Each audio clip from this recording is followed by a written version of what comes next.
Ljudi, savjet preporuka za brži put na relaciji Budva-Tivat, Budva-Kotor i obrnuto.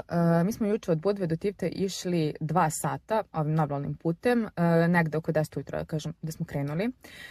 Iz Tivta smo otišli za Kotor, posle iz Kotora smo htjeli da se vratimo nazad, negde oko 5, pola 6 popodne smo krenuli.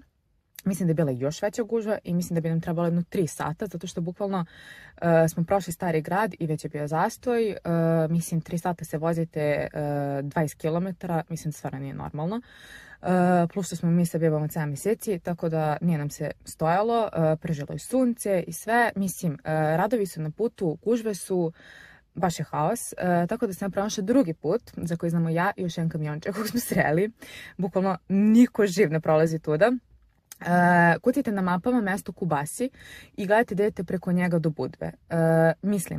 Putevi prolazi se kroz neka seoca koji imaju 20 kuća, ali svuda asfalt. Imate krivine, imate po neku negde rupu, nešto, jeste uzak put, jeste sve, ali smo mi tako stigli od Kotora do Budve za 45 minuta. Sve sa tim krivinama i sve sa tim da smo negde promašili jednu krivinu, znači trebalo mi 45 minuta.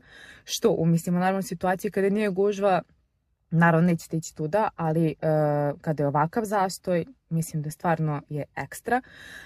Bukvalno smo išli sa 5 automobila možda i to je to. Malo se popnete na planinu, da kažem. Imate li pogled onda ovamo na ove druge planine. Posle toga se spuštate, imate pogled na more. Izlazite na plažu Jaz. To je isto dobro da ne prolazite pored same plaže skroz, pored obale, nego da čim vidite more, vozite se još makice i imate skretanje lijevo, to ponovo vidite u mapama.